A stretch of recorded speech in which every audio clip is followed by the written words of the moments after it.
How you doing, everybody? Jeff here. Today, well, I'm going to talk about something that is completely 100% in my wheelhouse.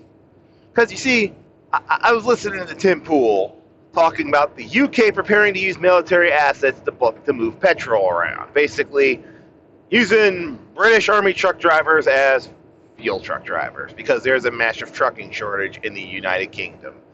And, well, the UK is trying to blame Brexit, this, that, and the other, and strap in, kids, listen to one of your favorite truck drivers if you listen to me, as I explain what's happening to Britain.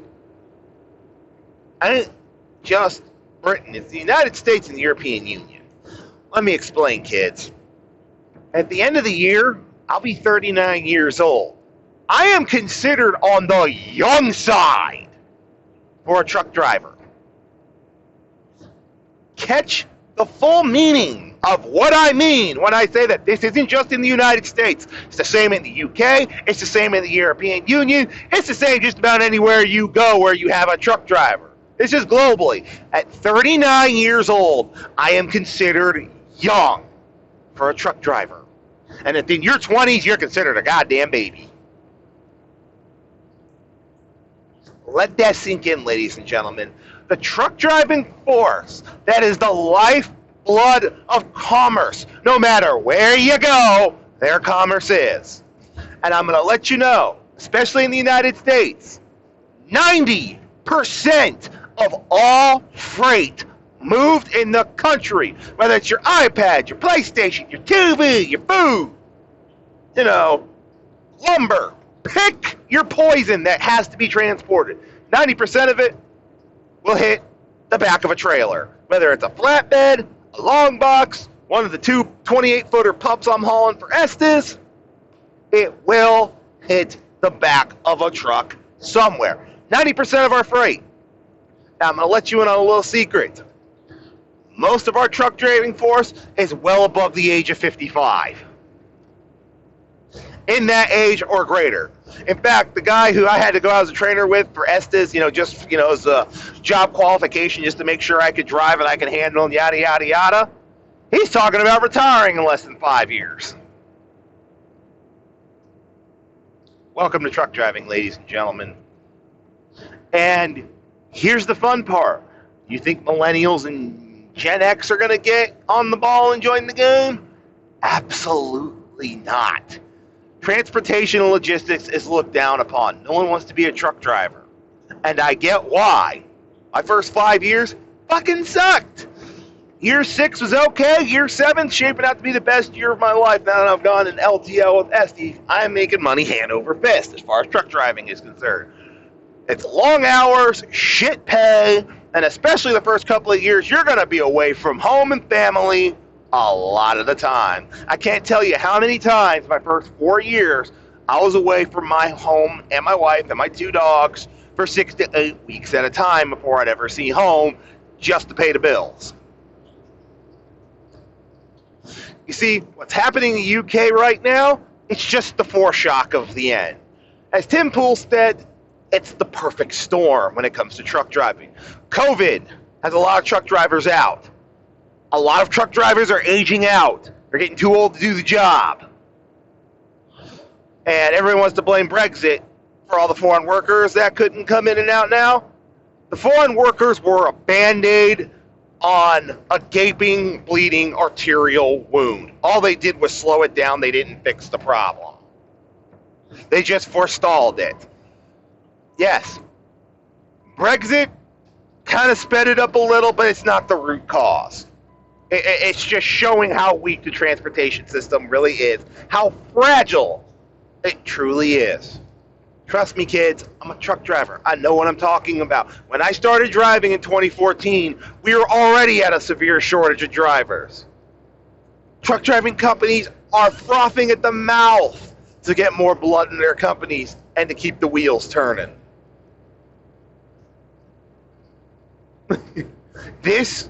What's happening in the UK, United States, let this be a warning. It's only a foreshock of what's in store for us in the United States. We're already starting to feel some of the brunt of it. And it's not just truck drivers, ladies and gentlemen. It's the entire supply chains, the slaughterhouses, the distribution centers. The list goes on in transportation and logistics. You shut down the supply chain, you can't just flip a switch and turn it back on. It doesn't work like that. It never has. It never will.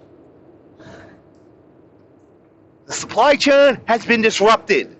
It'll be years before it's back up and functioning, if it ever recovers at all. And at this rate, the way Joe Biden, especially for the United States, is trying to mandate, if you're going across state lines, you must have a COVID vaccine. He's trying to push that mandate.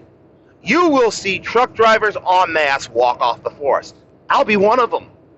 I'll tell Joe Biden to go fuck himself. He can deliver this shit. And he can't. Even if, he got the entire United States military that could drive a truck, combination semi, which not a lot of people in the military can do. He wouldn't have enough people to replace all the drivers he walked off the force. And all the trucks that would go idle all across the nation. I'm telling you, folks, I've said in previous videos, you do not want drivers walking off the job en masse. If 30% of truck drivers stop driving tomorrow, within 3 days, there would be no fuel at any gas station. Trash would be overflowing across the nation, and within a week, every single one of your grocery stores, we'll just go get it from the grocery store? No, ladies and gentlemen. The grocery stores would run out of food because there would be nothing to bring in from the distribution center. There's no gigantic warehouse, storehouse, all that shit where you think, there's just, weeks upon weeks. No. A lot of stores, grocery stores, barely have enough supplies for 2 to 3 days at normal buying. You go into panic buying, they've got maybe a day's worth of shit. And depending on what it is, hours. They require what's called just-in-time deliveries. Basically stated, as I've stated before, your shop's running low on, say, jelly, for example. Grape jelly. They need more of it. It's not like they have a lot back in the warehouse. What they do is they scan in a code. Say it's Walmart. They scan in a code. It goes back.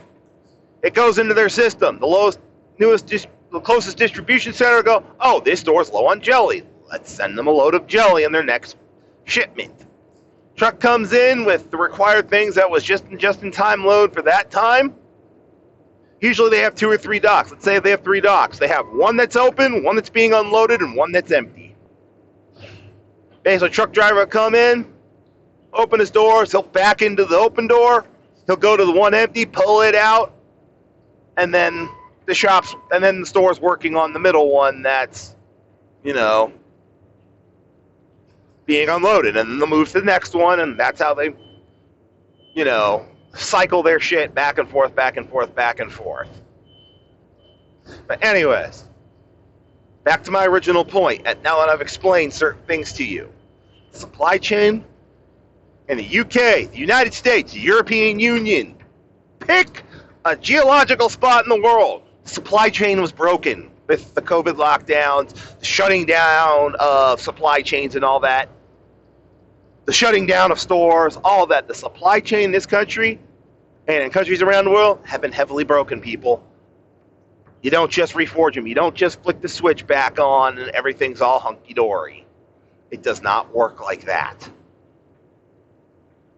And you're going to find out how bad the damage really is really soon if this keeps up. Especially in the UK. My God, your country is basically feeling the shock that it was going to feel probably in the next 10 to 15 years, 20 on the outside now. And now you all are stunned, especially with Petro. Oh, have fun with that. Supply shortages are coming, people. In fact, they're not coming. They're here. It's just, as Tim Pool said it, and it's about the best application. We're in the middle of a cascade failure that's slowly tumbling along till we finally get to the end and you all see the true amount of damage that has been done. Buckle up, kids. It's about to get real fun. Oh, and on top of that, we're about to go headlong into probably a global recession. Maybe even a depression. Let the games begin. Think about that, kids. And there's enough. And There was nothing to be done with this. If it didn't happen now with COVID in the perfect storm, the storm was coming later. There was no avoiding it. It was an eventuality, not causality. This just happened sooner than expected. That's all. I'm Jeff. Catch you next time.